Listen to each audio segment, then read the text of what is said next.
చనిపోయి తిరిగి లేచి దేవుని కుడిపార్శ్వన కూర్చొని మనల్ని అందరినీ పరిపాలించి ఎప్పుడొస్తాడో తెలియని దశలో మనం కొట్టుకుంటుంటే ఇంకా బాలయేసు ఆరాధనలు కూడా జరుగుతున్నాయి మనకు. బాలయేసు మహిమలు కూడా ఉన్నాయి తెలుసా మీకు? జాతరకి వెళ్తే మహిమలు మాకు బాగా తెలిసిన ఏం చేయాలి మరి? గుణదల మాతట అక్కడికి పోయి, లేకపోతే ఎక్కడో సాగర్కి పోయో వేలాంగిని మాతకు పోయో గుండు కొట్టించుకున్న వాళ్ళు కూడా ఉంటున్నారు ఈరోజు. ఎంత భయంకరమో నేనేం చెప్పలేను. ఆలోచించాలి కదా. చిన్నప్పుడు పాపం యేసు ప్రభు దిక్కులేక ఆ హేరోదు ఎక్కడ చంపుతాడో అని వాళ్ళ అమ్మా నాన్న ఎక్కడికి పారిపోయారు తెలుసా? ఐగుప్తుకు పారిపోతారు. అదే బాలయేసుకు మహిముంటే ఏం చేయాలి? ముట్టుకు దగ్గరకు వచ్చాడంటే మాడి మసైపోవాలి. మరి మహిమలేవి? ఆయన మహిమ ఎప్పుడు ప్రదర్శించారో మొట్టమొదటి మహిమ తెలుసు కదా మనందరికీ. ఎప్పుడండి? కానా అనే పెళ్లి విందులోనే తన మహిమను ప్రదర్శించాడు అని బైబిల్లో ఉంది. మరి ఇంకా ముందున్న మహిమలేవి? అందుకే ఎంత అజ్ఞానముగా మనము బైబిల్కు వ్యతిరేకంగా ఉన్నామో ఆలోచిద్దాం ఈరోజు. ఎవరిని విమర్శించడం కాదు, ఇది మనల్ని మనమే విమర్శించుకునే సమయం ఆసన్నమైంది. ఎందుకంటే యేసు ఎప్పుడు వస్తాడో తెలియని దశలో ఆయన చేయమన్న పని చేస్తున్నామా, ఆయన వద్దన పని చేస్తున్నామా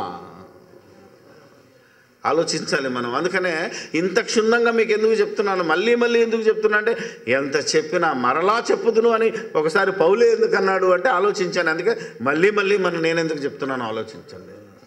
అందుకే ఈ గొల్లలకు తెలియని వారికి రక్షకుడు నేడు మీ కొరకు. ఇప్పుడు కనుక నువ్వు వేరేవాడిని చెప్పాలంటే ఏం చేయాలి? పోనీ కనీసం తెలియని వారి దగ్గరికి వెళ్ళి రక్షకుడు నాడు మీ కొరకు పుట్టినాడు. ఎందుకంటే ఆనవాళ్ళు ఇప్పుడు లేవు.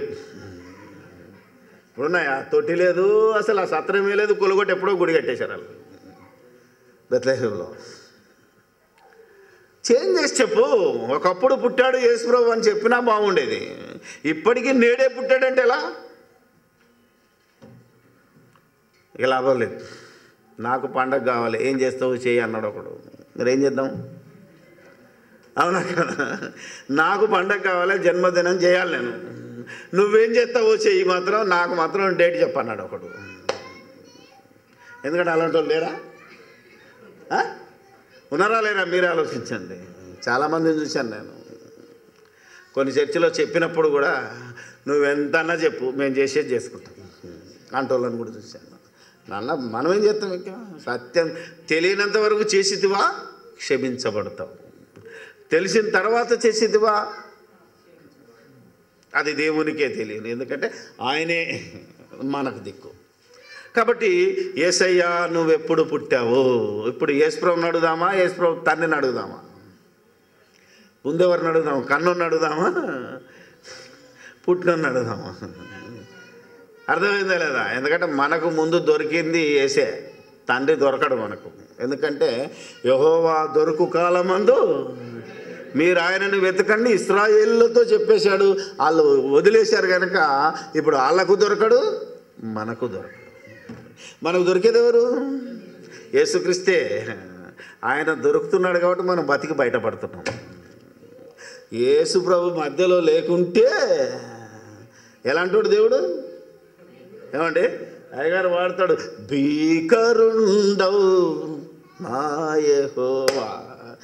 అలా అడిగాడో లేదో కోరహు కుమారులు, మోషే నువ్వు పక్కకు రా అన్నాడు. అంతే, డక్కమని భూమి నెరవిడిచెను, కథం, క్లోజ్. ఒక మోషే మీద ఇట్లా మిరియాము ఏలెత్తి చూపింది, వెంటనే ఏమొచ్చింది? కుష్ఠరోగం వచ్చింది. ఒక సౌలు దేవుని ఆజ్ఞ మీరాడు, పశువులను తెచ్చాడు, బలిసిన కోసుక తిందామని.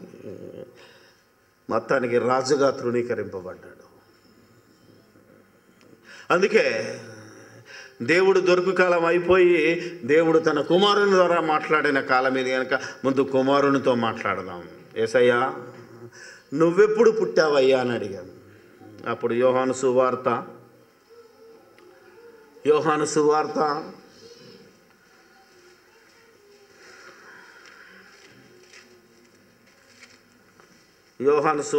8వ అధ్యాయము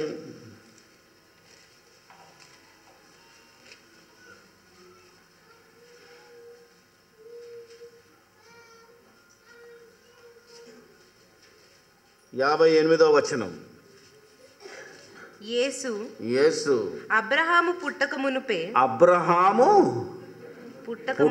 మునుపే నేను ఉన్నాను. That's all.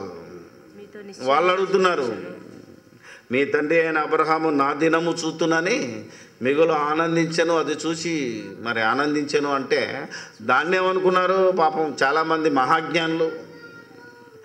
యేసుప్రభుని అబ్రహామును యేసుప్రభు చూశాడు అని కొందరు అనుకుంటే, ఆ అబ్రహాము కనిపించినోడే యేసుక్రీస్తు అని మరొకడు బుక్ రాశాడు. ఇంతకీ యేసు చెప్పింది ఏంటిది, ఇలా అర్థం చేసుకున్నది ఏంటిది? అబ్రహాము దేన్ని చూశాడు? యేసుక్రీస్తు దినాన్ని చూశాడు తప్ప యేసుక్రీస్తుని చూడలేదు. ఎందుకంటే అప్పటికి యేసుక్రీస్తు భూమి మీదకి శరీరధారి అయి రాలేదు, ఎక్కడ ఆకారం లేదు అప్పటికి. అదే మెల్కిసెదెకు రోజు చెప్పాను, గుర్తుపెట్టుకోండి. కాబట్టి ఆయన పుట్టక ముందే నేను ఉన్నానన్నాడు తప్ప నేను పుట్టానంటలేడు. ఇక్కడికి అడిగినా ఇదే ప్రాబ్లం. పోనీ యోహాన్ గారు ఏమంటున్నారు? యోహాన్ గారి బోధ ప్రకారంగా యోహాను సువార్త 6వ అధ్యాయము 41. కాబట్టి నేను పరలోకము నుండి దిగి వచ్చినాను. యేసుక్రీస్తు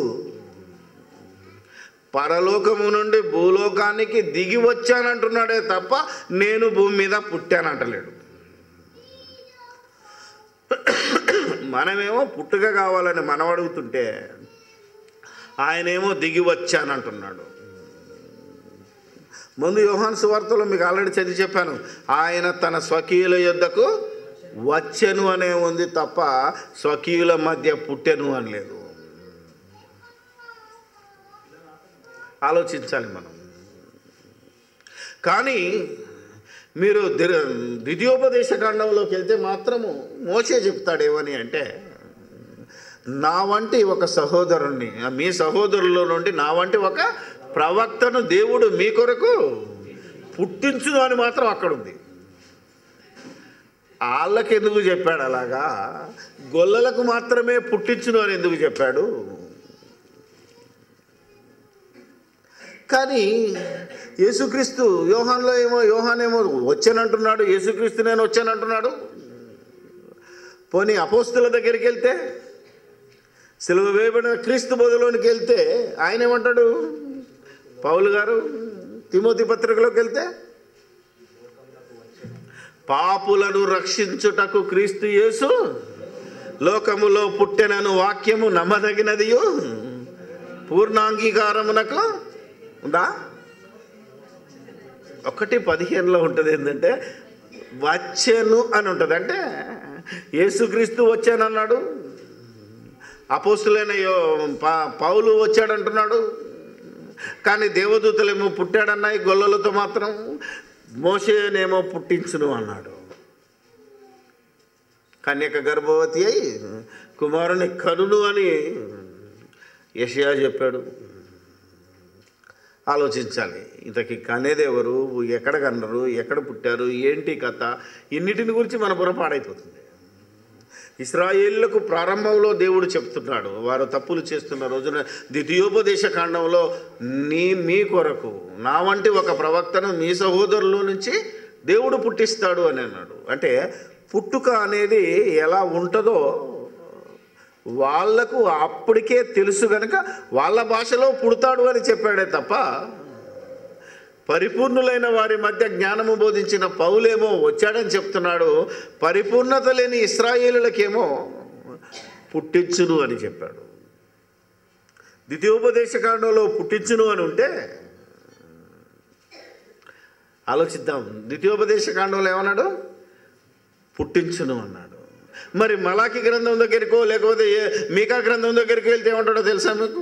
చలో మీకా గ్రంథం దగ్గరికి వెళ్దాం. ఇప్పుడు అంటే ద్వితీయోపదేశ కాండం నుంచి మీకా గ్రంథం వచ్చేసరికి మధ్యలో ఉన్న ఆ జ్ఞానాన్ని, పరిపక్వతను మనం ఆలోచించటం లేదు.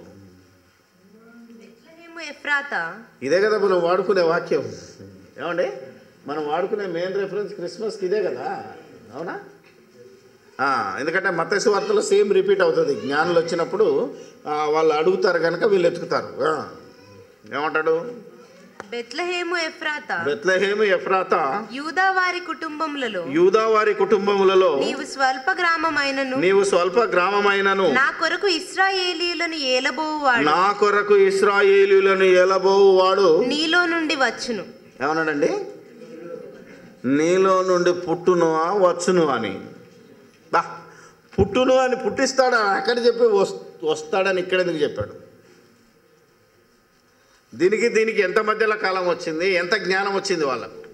అందుకే యేసుక్రీస్తు బోధలోనికి మనం వెళితే ఆయన బోధించేటప్పుడు వారికి వినుటకు శక్తి కలిగిన కొలది వారికి బోధిస్తూ వస్తున్నట్టే.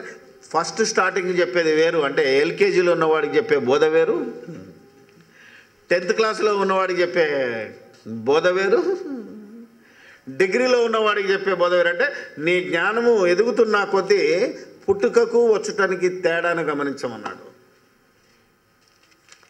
చాలాసార్లు చెప్తుంటాను, రాబోయే బుక్లో కూడా రాశాను, అది లూకా సువార్తలో కూడా మీకు చూపిస్తాను. చిన్న పిల్లోడు ఉంటాడు ఒకడు, చిన్న బాబు. వాడికి ఏమంటే ఇష్టం? ఎక్కువ చాక్లెట్లు అంటే ఇష్టం. మా చిన్నోడు వచ్చి అడుగుతాడు అనుకోండి, డాడీ నేను ఎట్లా పుట్టాను అన్నాడు అనుకోండి, ఏం చెప్పాలి? నేను కన్నాను రా, మీ అమ్మ కన్నదిరా, నవమోసాలు మోసి మా అమ్మ కన్నాను రా, నా అమ్మ అంటది. నాకే చెడ పని చేశాడంటే ఏమంటాం మనం? ఎందుకు పుట్టావురా నా కడుపులో, చెడబుట్టావని తిడతాను మనం. అసలు నేనెట్లా పుట్టాను డాడీ అని ఆడడిగాడు అనుకో, ఏం చెప్పాలి? చిన్నపుల్లుడికి ఏం చెప్తావు? నేను ఎట్లా పుట్టాను అని ఒక పిల్లని కన్నా తండ్రి ఎవడని అడుగుతాడా? చెప్పండి చూద్దాం. సపోజ్ నా కొడుకే పెద్దగా అయిన తర్వాత, పెళ్ళి అయిన తర్వాత వాడికే కొడుకు పుట్టాడు అనుకో, అప్పుడు వచ్చి నేనెట్లా పుట్టాను డాడీ అని అన్నాడే చంప చల్లు అంటది, అవునా కదా? వీడైతే ఇవ్వడాలి మరి, వాడికి తెలుసు. ఎందుకంటే నా కొడుకు తర్వాత మళ్ళా నా బిడ్డ ఎట్లా పుట్టిందో, నా బిడ్డ తర్వాత నా కొడుకు ఎట్లా పుట్టాడో పెద్దోడికి తెలుస్తూ వస్తుంటుంది. అప్పుడు నేనేమన్నానంటే, ఒరే నా కడుపులో ఉన్న నిన్ను తీసి మీ అమ్మ నోట్లో వేస్తే మీ అమ్మ నిన్ను మింగి బొజ్జలో నీకు రూపాన్ని ఇచ్చిందిరా. వెంటనే డాక్టర్ అమ్మ దగ్గర తీసుకెళ్తే పొట్ట సిజేరియన్ చేసి నిన్ను బయటకు తీసింది నాన్న, అలా నువ్వు పుట్టావురా అన్నాను అనుకో, ఏమంటాడు? భలే భలే భలే భలే అని ఎగ్రెషన్. అంతకుమించి ఏది చెప్పినా వానికి అర్థం కాదు. వానికి ఎప్పుడు అర్థమవుతుంది? మీ అందరికీ తెలుసు, పిల్లలు కన్నా వాళ్ళందరికీ తెలుసు కనుక పిల్లోడు ఎట్లా పుడతాడు అనేది అప్పుడు తెలుస్తుంది కనుక చెప్పే విధానంలో ఉంటుంది. అందుకే తెలియనోనికి పుట్టాడని చెప్పాడు, తెలిసినోనికే. ఇంత జ్ఞానాన్ని ఇంత లోతుగా ఎప్పుడు స్టడీ చేయాలి మనం? ఇదంతా ఎందుకు చెప్తున్నాను నేను? ఇంతదాకా నేనెందుకు ఈ బైబిల్ ఇంత లోతుగా స్టడీ చేయాల్సి వచ్చింది అంటే, ఒక సోదరుడు కలిశాడు నాకు, మన సోదరుడే, హైందవ సోదరుడు. క్రీస్తు అంటే ఎట్లయినా చేసి డౌన్ చేయాలి, ఈ క్రైస్తవుల్ని దేశంలోని చెల్లగొట్టాలనే ఒక అతివాది. దాన్ని ఏమంటారు? రిలీజియస్ ఉగ్రవాదులు అంటారు కొందరు ఉన్నారు మన దేశంలో. వీళ్ళు నక్సలైట్ల కంటే ప్రమాదం. ఎందుకంటే ఈ నక్సలైట్ల కంటే మత ఉగ్రవాదం చాలా డేంజర్, మతోన్మాదం చాలా డేంజర్ అంటారు, సర్వనాశనం చేస్తుంది.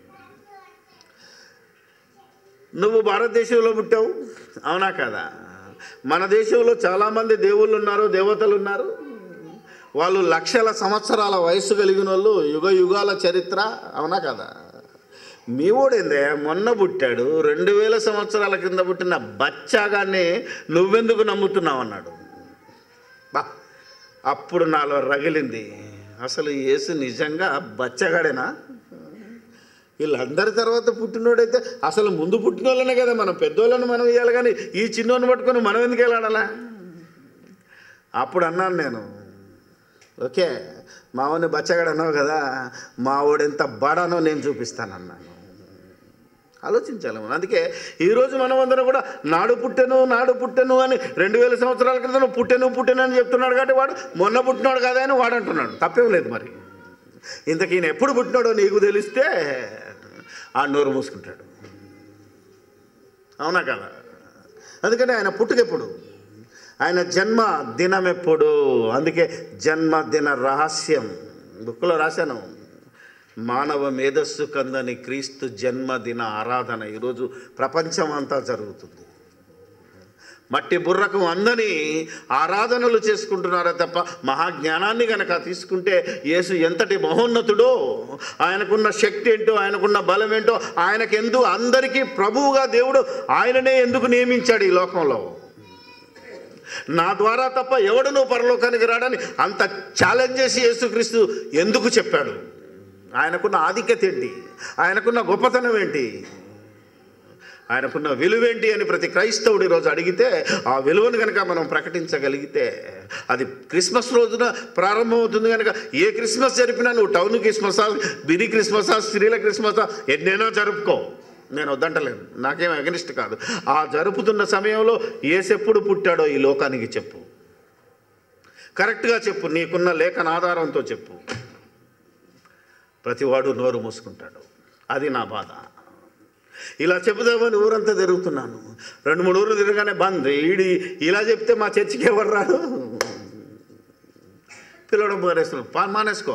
నేను చెప్పడం మాత్రం. అందుకే ఈ బుక్లో కూడా రాశాను నేను, ఇది అరణ్యంలో కేక, జనారణ్యంలో కేక. ఒకప్పుడు యోహాను అరణ్యంలో వేశాడు, ఈ యోహాను జనారణ్యంలో వేస్తున్నాడు. యోహాన్ అంటే యోహాను కాదు, నేను సారీ, తెలుగులో యోహాను, ఇంగ్లీష్లో జాన్. అర్థమైందా లేదా? నేను ఆయన పొత్తులేదు ఊరికే, మరి ఏమంటారు భాషలో రాశాను. నేను ఆయన కాలి గొట్టుకు కూడా సరిపోను, దయచేసి ఆలోచించమంటున్నాను. ఓకే, ఇప్పుడు మనం ఆలోచిస్తే యేసు ప్రభువుని అడిగితే ఎప్పుడు పుట్టావయ్యా అని అడిగితే, సామెతల గ్రంథంలోనికి వెళితే 8వ అధ్యాయంలో, ఈ లోకము పుట్టకమునుపు భూమిని, రవంతను, మైదానమును, అసలు ఈ నది నదాలు మీరు అనుభవిస్తున్న ఈ పంచభూతములు లేనప్పుడు నేను పుట్టి తిని అన్నాడు. సృష్టి ఆరంభమందు 8:22 నుంచి. పూర్వకాలమందు తన సృష్టి ఆరంభమున తన కార్యములలో ప్రథమమైన దానిగా యెహోవా నన్ను కలుగజేసి, అనాది కాలం మొదలుకొని మొదట నుండి భూమి ఉత్పత్తి అయిన కాలమునకు పూర్వము నేను నియమింపబడితిని. ప్రవాహ జలములు లేనప్పుడు, నీళ్లతో నిండిన ఊటలు లేనప్పుడు నేను పుట్టి తిని. పర్వతములు స్థాపించబడక చాలు, ఒక మాట చాలు, మనకు టైం అయిపోతుంది. నేను పుట్టి తిని. ఇది జ్ఞానం కదా అంట. జ్ఞానం అంటే యేసుక్రీస్తు. దేవుని జ్ఞానం, దేవుని మహత్యం, దేవుని మొత్తం ఆయనే, సర్వస్వము ఆయనే. కాబట్టి ఆయన పుట్టింది ఎప్పుడయ్యా అని అడిగితే, ఈ సృష్టి పుట్టక ముందే నేను పుట్టి తిని అన్నాడు. అందుకే యోహాను వచ్చేమన్నాడు, కలిగి ఉన్నదేదియో సమస్తము ఆయన మూలముగాను ఆయన ద్వారాను కలిగిన అనేసరికి నాకు మంచి ఆలోచన వచ్చింది. అంటే ఈ భూమి ఆకాశములను, పంచభూతములను, వీటన్నిటినీ కలుగజేసినది వాక్యం. అందుకే పౌలు అంటాడు, ప్రపంచములు దేవుని వాక్యము వలన నిర్మాణమై ఉన్నవి. కొలసి పత్రికలో ఏమంటాడో తెలుసు కదా మీకు, ఆయన అన్నిటికీ మూలము, ఆధారము ఆయనే, అన్నిటికీ ఆది సంభూతుడై ఉన్నాడు. మొట్టమొదట కలిగినవాడు, దేవుని సృష్టిలో మొట్టమొదట కలిగి ఆయన అన్నిటినీ కలిగించినవాడు అని ఉంది. అప్పుడు వచ్చింది నాకు పెద్ద డౌటు, వీటన్నిటినీ కలిగించినవాడు, ఇవన్నిటిని పుట్టించినవాడు భూమిలో ఎలా పుడతాడు? అది నా డౌటు. ఏమండి, నేను ఇది చదువుతున్నప్పుడు ఆలోచన వచ్చింది నాకు. ఇది ఒక ఊర్లో చెప్తున్నప్పుడు పక్కనే ఒక ఆయన ఇల్లు కడుతున్నాడు. మనం చెప్తున్న చర్చి పక్కన ఇల్లు కడుతున్నాడు. తక్కువని ఆలోచన వచ్చింది. ఏమని, ఈ ఇల్లు కట్టినోడు ఈ ఇంట్లో పుడతాడా, ఇంట్లోకి వస్తాడా? ఏమండి, ఇల్లు కట్టిన వాళ్ళు ఎవరైనా ఇంట్లో పుడతారా, ఇంట్లోకి వస్తారా? చూసారా? కలిగి ఉన్నదేది ఆయన లేకుండా కలగలేదంటే, ఈ లోకాలన్నింటి కలిగించి ఈ లోకానికి వచ్చేటందుకే నేను పరలోకము నుండి దిగి వచ్చి తిని, పాపులను రక్షించడానికి క్రీస్తు యేసు లోకమునకు వచ్చెను. ఆయన స్వకీయుల యుద్ధకు వచ్చెను. బెత్లెహేమ ఎఫ్రాతా, నువ్వు యూదా ప్రధానులలో ఎంత మాత్రము అల్పమైన దానవు కాదు, ఇశ్రాయేలును నా ప్రజలను ఏలువాడు నీలో నుండి వచ్చును. ఎన్నొచ్చాయి చూసారా? అన్నీ బైబిల్ రైటే. కాబట్టి ఇప్పుడు చెప్పండి, యేసుక్రీస్తు లోకంలో పుట్టాడా, లోకంలోనికి వచ్చాడా? క్రిస్మస్ క్రీస్తు జన్మదినమా, క్రీస్తు లోకానికి వచ్చిన దినమా? నువ్వెన్నైనా చదువుకున్నా వచ్చిన దినమే తప్ప, ఆ వచ్చిన దినమేనాడు డిసెంబర్ 25 మళ్ళా డౌట్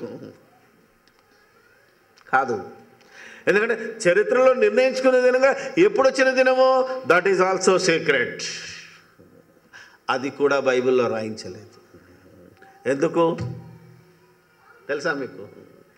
ఇన్ని రాసినోడు ఎందుకు రాయలేదండి? వచ్చిన అన్నాడు కాబట్టి వచ్చిన దినం రాస్తే సరిపోతుంది. పోనీ బైబిల్ ప్రకారంగా వాళ్ళ క్యాలెండర్ ప్రకారంగా ఆ ఏతనేము నెలను, అవునా కదా? మీరు ఆలోచించండి. పర్ణశాలల పండుగ కాలంలోనో ఈ కాలంలో ఆయన పుట్టునోను ఆయన వచ్చునోను ఇస్తే ఆయన సొమ్యం పోయింది. ఆలోచించారా మీరు? ఎందుకు దేవుడు రాయించలేదు? రాయించకపోతేనే ఇంత గ్రాండ్ పండుగ అవుతుంటే రాస్తే ఇంకెంత ఉండును అనేది నేను ఆలోచించాను. అవునా కదా? అందుకే దేవుడిని అడిగాను, మాకు ఇక్కడ దొరుకుతలేదు కదా బాబు, తండ్రి కొంచెం ఎప్పుడు పుట్టాడు, నీ కొడుకుని ఎప్పుడు కన్నావో నాకు చెప్పు. జర మా వాళ్ళు చాలా బాధపడుతున్నారు, వాళ్ళకి అర్జెంటుగా పండగ మూడ్లో ఉన్నారు కనుక మేము డేట్ చెప్పాలట. ఆయన్ని అడిగా. ఆయన ఏమంటాడు? కీర్తనల గ్రంథము 2వ అధ్యాయము ఆయన అన్న మాటలు చూస్తే ఆశ్చర్యం ఉంటుంది. ఇంకా నీవు నాకు 7వ వచనమా కీర్తన. సో వండర్ఫుల్ బైబిల్ అండి. ఎంత చెప్పినా, ఎప్పుడు చెప్పినా, ఎన్నిసార్లు చెప్పినా ఇది అంతులేని మహాసాగరం. ఇది 7వ వచనం, నీవు నా కుమారుడవు, నేను నియమించేదను అన్న యెహోవా నాకిలాగు సెలవిచ్చెను, నీవు నా కుమారుడవు. బా, కీర్తనలు 2వ అధ్యాయం 7వ వచనం కానీ హెబ్రీ పత్రిక 1వ అధ్యాయం. మనమంతా సిలువ వేయబడిన క్రీస్తులోకి వెళ్ళాలి కనుక హెబ్రీ తీసుకో, చక్కగా ఉంటుంది. ఆ 2 వచనాలు తీసేసి క్లియర్ చేశాడు ఇక్కడ. హెబ్రీలోకి రాసిన పత్రిక 1వ అధ్యాయము 5వ వచనం, ఏలయనగా నీవు నా కుమారుడవు.